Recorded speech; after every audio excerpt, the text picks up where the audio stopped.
Parlons aujourd'hui de l'Africain. Parlons aujourd'hui des Congolais. Qui est un Congolais? Découvrons ensemble. Je me réfère au livre des Actes des Apôtres, chapitre 8, versets 26 à 35. Là, on parle d'un certain eunuque éthiopien. Bien que la Bible ne précise pas le nom de cet homme, mais la Bible nous révèle cette chose qui nous donne l'idée de son identité. La première des choses est qu'il était un Éthiopien. Dans le temps de la Bible, le mot éthiopien ne faisait pas allusion au pays qu'on appelle aujourd'hui Éthiopie. Le mot éthiopien décrivait le peuple arapo-noir, veut dire africain. La deuxième chose est qu'il était eunuque. Eunuque, c'est quelqu'un qui n'a pas la capacité de donner naissance à un enfant. Sa puissance qui lui permettrait d'engendrer lui a été ôtée. Donc il était un homme noir et improductif. La troisième chose est qu'il possédait une grande autorité. Il occupait un poste élevé. Il était un bureaucrate, mais son autorité ne lui appartenait pas. Ça lui a été conféré par quelqu'un d'autre.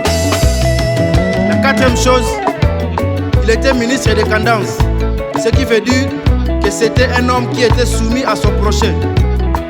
La cinquième chose est qu'il était surintendant de tous les trésors.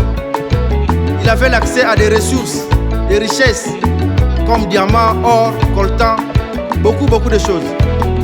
La sixième, il lisait. Il était en train de lire. Donc c'était un homme instruit, éduqué.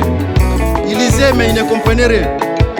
La septième chose, il était venu à Jérusalem pour adorer. Veut dire, c'était une personne religieuse. Alors, ce monsieur était un homme noir, religieux, instruit. Il avait accès à des ressources, des richesses. Il n'avait pas la compréhension et il était improductif. C'est l'image de l'Africain aujourd'hui. C'est l'image des Congolais aujourd'hui. Trop religieux. On aime Dieu, on lit la Bible, mais on n'a pas la compréhension. On occupe des postes et des titres élevés. Ministre, gouverneur, bishop, archibishop, pasteur visionnaire, directeur général, pasteur titulaire, député, préfet des études. Malgré tous ces titres, il n'y a pas la productivité au Congo. On est instruit. Il y a même des professeurs, des docteurs en lettres qui parlent le français plus que les Français eux-mêmes. Malgré tous ces niveaux, on n'arrive pas à régler nos propres problèmes.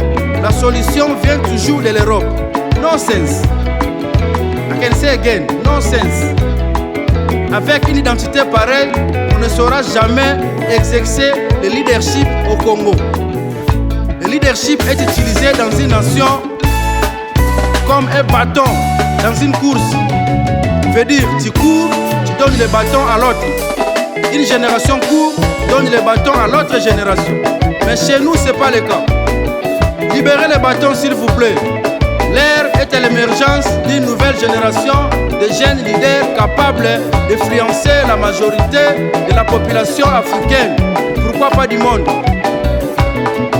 Alors, tempo est changé. Dans ce pays, il faut échanger. Peuple congolais, le moins de distraction, le moins de fanatisme, soit conscience, il dit bakolo, bukanate, bukatanata, bukatana. Lamuka, wake up. Congolais, yeba identité na yo, ozalaka roi. Nzambe asala yo roi. Et pas ya roi, okuta ba diamant, ba or, ba cuivre, ba banga ya talo. Nyonso wana na Congo ezali. Roi azalaka fanatique te. Roi asupportaka buzoba te. Roi abangaka kaka Nzambe. Alors tempo est changé. Changer pe mentalité. Changer dans nayo. Moi je m'appelle Gretman, le High Priest. Chifumu Chamenu. Le tout par rapport à bas ou différence yena. C'est le rythme spirituel. High tempo, high level, high dimension. Victoria est certa. Ingeta. Ah, Congo, ata niere. Nzambe ya Abraham, Nzambe ya Isaac, Nzambe ya Jacob. Kombo na yo, je suis. Tu es présent, tu es vivant et tu vois tout.